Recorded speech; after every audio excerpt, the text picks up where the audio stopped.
Ebonics, language or dialect? For our presentation, we decided to focus on the question, where do we draw the lines between dialects and entirely different languages? And today we're going to specifically look at the case of Ebonics in America. As for course concepts we're going to be talking about to analyze our data source, we're going to start with descriptivism versus prescriptivism. And this was first introduced by Ferdinand de Saussure, and it splits speakers of a language into two different categories. The first category is descriptivists, and these types of people believe that language is fluid and adaptable, and it can change with times, with new meanings. And on the opposite end of the spectrum, we have the prescriptivists who believe that language is static and it stays the same. And there is definitely a right or wrong way to speak a language, and you need to obey the rules like grammar and strict dictionary definitions. For the second literature that we're going to use to analyze this case, we're going to be covering the concept of what it means to familiarize the exotic and in turn exoticize the familiar through Horace Minor's story concerning the Nasarema and their bodily practices. This is a fictional story of an anthropologist that describes what is framed as a far off and distant culture that many Americans would find alien. But the twist in the literature comes towards the end when it becomes apparent to the reader that what is really being described here is just American society and American culture in a way that makes it look primitive, even though it's describing the often uniquely American cultural phenomenon of body maintenance to a very extreme level. The message behind this literature, when it comes to understanding language and culture, is sort of a reminder that when you use different perspectives or methods of framing to talk about an individual culture, you can have your way where you can frame it to be entirely related to your own, and you can look for commonalities and similarities between respective cultures, or depending on how you frame it, you can make these cultures entirely alien and seem different when they really aren't. Concept that we're going to be applying to our video is the concept of language culture by Michael Agar. And what Agar says, basically, he challenges the idea of what a language is. And obviously, we can see that a language is a structured system of communication used by humans.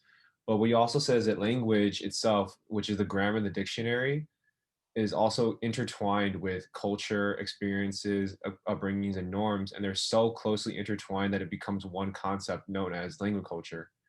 And one part of culture we see is that culture is the eraser of the circle that Agar points out is that prevents the two concepts from conjoining, and treating language and culture as two separate entities or the inability to erase a circle leads to ineffective intercultural communication, and he challenges us and his readers to erase that circle and engage in full language culture.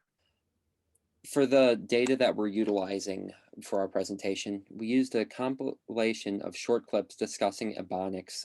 Specifically, we focused on an interaction between an older white man interviewing an African-American woman named Faye Von Cook.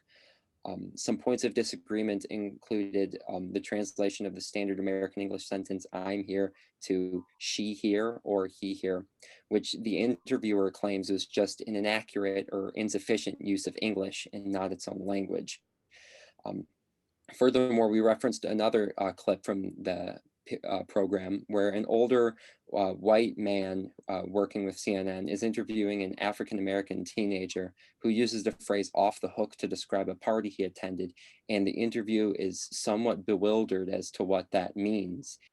So now applying our course concepts to this data source, the descriptivism versus prescriptivism debate is really prevalent in that first clip that Max just discussed, where the interviewer has Von Cook translate a sentence from standard American English into Ebonics, and he persistently insists that Ebonics is just an improper use of English and not its own language. It seems crazy to him that somebody could take these words, these phrases from standard American English and adapt them, change their meaning, change their context in such a way that it becomes a completely new language with different grammar rules. So he's clearly taking this like textbook prescriptivist perspective on the matter, and he's telling the interviewer that she's wrong and she's speaking incorrectly. on the opposite end of the spectrum, we have Von Cook and other speakers of Ebonics that take a descriptivist attitude to the whole situation because they actively took these pieces of standard American English and changed the way they were used, what they meant, and created what they believe to be a new language because what they are now left with is so wildly different from the source material. They feel like it does it an injustice to keep calling it just some offshoot of American English. With regards to Miner's idea of how to familiarize the exotic, the initial CNN interviewer who was talking with Miss Von Cook um, claims that this is just an improper usage of English and it is not correct and it doesn't deserve to be treated or understood separately from English. It's more of a like a beneath or subservient manner of speaking. To which Von Cook retorts that somebody who is a native Spanish speaker and is influenced by those manners of speaking would come into America and have accents, ways of speaking that have remnants from their native tongue of Spanish. And they wouldn't be considered stupid or using improper English just because they have remnants from their native language when they speak.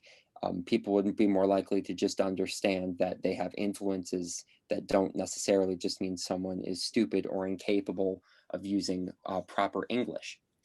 In the second interview, the interviewer is likely trying to understand what the young African American teenager is saying and is bewildered by a phrase he's never heard before. And were these interviewers to have a better understanding of how quickly you could take something that is exotic to you and come to a conclusion that it's actually a lot more related or acceptable according to your understanding, then they might be more open to the idea that Ebonics are a more legitimate way of speaking.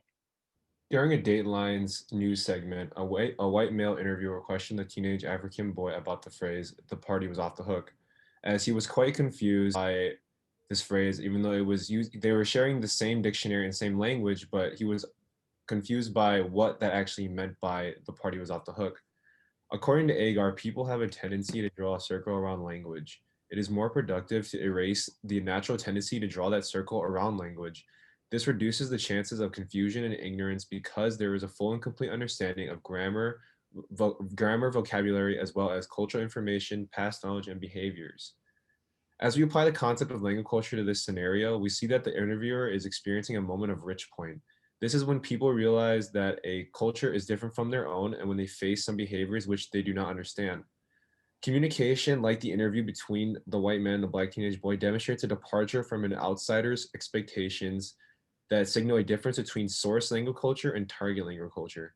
That very moment indicates to the interviewer that he has entered a new world of language and culture and is confused by the new language culture. The boy unwillingly intertwines culture and language with this simple phrase. He belongs to an African American culture as well as a youth culture, and his cultures influence his speech as a result. The man realizes that the language culture he is encountering by conversating with the boy is different from his own, which is why he questions the phrase because he is lost in translation.